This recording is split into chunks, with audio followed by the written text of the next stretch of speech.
Hi, చాలామందికి IVF అంటే పెయిన్ఫుల్లా అనే డౌట్స్తో చాలామంది ఐవీఎఫ్ ట్రీట్మెంట్ నిజంగా అవసరమైన వాళ్ళు చేయించుకోవాలంటే భయపడుతున్నారు. ఎక్కువగా ఫ్రీక్వెంట్గా నా దగ్గరికి వచ్చేవాళ్ళు ఇదే భయంతో చాలామంది రిజెక్ట్ చేసి అట్లా ఉంటున్నారనమాట. ఇవాళ దీని గురించి క్లియర్గా మాట్లాడుకుందాం. నా పేరు doctor Vijay Madhuri, fertility consultant, 49 fertility centres, Banjara hills. First thing, IVF చాలా సింపుల్ ప్రొసీజర్. నిజంగా రిక్వైర్డ్ ఉంటే పేషెంట్స్కి ఆ ప్రొసీజర్ వల్ల మీకైతే ఏమీ పెయిన్ ఉండదు, ఏమీ ప్రాబ్లం ఉండదు అనమాట. ఫస్ట్ థింగ్ ఏంటంటే ఐవీఎఫ్లో మనము second day or third day నుంచి పేషెంట్స్ అందరికీ ఇంజెక్షన్స్ ఇస్తామన్నమాట. ఐవీఎఫ్ ఇంజెక్షన్స్ అవి చాలా సన్నటి నీడిల్, ఇన్సులిన్ సిరంజ్ తెలిసి ఉంటుంది, డయాబెటీస్ వాళ్ళకి ఇన్సులిన్ ఇంజెక్షన్స్ ఉంటాయి కదా, అట్లాగా అలాంటి సిరంజ్ అనమాట. ఈ సిరంజ్ ఇలా ఉంటుంది అనమాట, చాలా మైక్రో నీడిల్ అనమాట. ఈ నీడిల్తో మనము ఇంజెక్షన్స్ డైలీ ఒక 10 days, కొంతమందికి 12 days పాటు ఇంజెక్షన్స్ ఇచ్చి ఆ తర్వాత 35 to 36 hours పేషెంట్కి మనము ఎగ్ పికప్ చేస్తాం.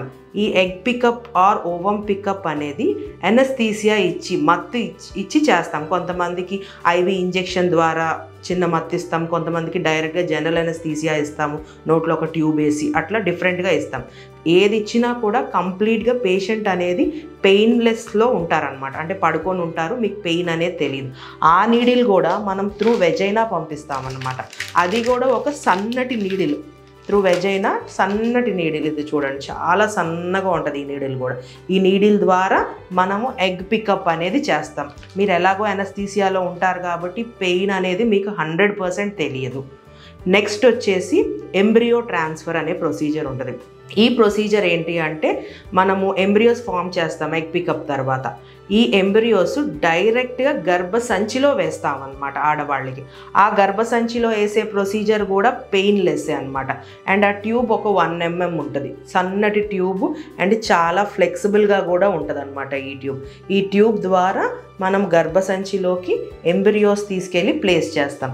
కానీ ఈ ఎంబ్రియో ట్రాన్స్ఫర్ టైంలో ఫస్ట్ థింగ్ పేషెంట్కి ఏం చెప్తాము అంటే గర్భసంచిలో పిండం పెట్టే ముందు యూరినరీ బ్లాడర్ అనేది ఫిల్ చేసుకోమంటాం అనమాట. ఎందువల్ల అంటే నార్మల్గా మన గర్భసంచి ఇలా పడిపోయి ఉంటుంది బ్లాడర్ మీద. ఇట్లా పడిపోయి ఉండటం వల్ల మనం ఆ సన్నటి కెథెటర్ పెట్టేటప్పుడు చాలా వంపు వల్ల ఒక్కొక్కసారి వెళ్ళలేకపోవచ్చు ఎంబ్రియో కెథెటర్ అనేది. సో ఎప్పుడైతే మనం బ్లాడర్ ఫిల్ చేస్తుంటే ఇట్లాగా ఈ యూట్రస్ అనేది ఇట్లా స్ట్రైట్ అవుతుంది. సో మనం గర్భసంచిలోకి కెథెటర్ ఈజీగా పంపించగలం అన్నమాట. అప్పుడు ప్రొసీజర్ మీకు కంఫర్టబుల్గా ఉంటుంది, గర్భసంచిలోకి పిండం కూడా ఈజీగా వెళ్తుంది. సో టోటలీ ఇవన్నీ చాలా మినిమల్ పెయిన్. అసలు ఎంబ్రియో ఎగ్ పికప్ అయితే 100% పెయిన్ ఉండదు. ఈ ఇంజెక్షన్స్ కూడా లైట్గా చీమ కుట్టినట్టు ఉంటుంది.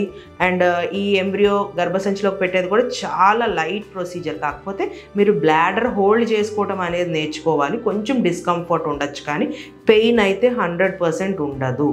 సో ఐవీఎఫ్ నిజంగా అవసరమైన ఉన్న పేషెంట్స్, ఐవీఎఫ్ అంటే భయం ఉన్న పేషెంట్స్ కొంచెం మీరు భయపడకుండా మీరు ట్రీట్మెంట్ చేసుకుంటే ప్రెగ్నెన్సీ వచ్చే ఛాన్సెస్ బెటర్గా ఉంటాయి అన్నమాట. ఇంకా ఇట్లా వీటి గురించి ఏమన్నా డౌట్స్ ఉంటే మీరు డైరెక్ట్గా మా 49 ఫర్టిలిటీ సెంటర్స్కి రావచ్చు, మీ డౌట్స్ అన్నీ క్లియర్ చేస్తాం. Thank you.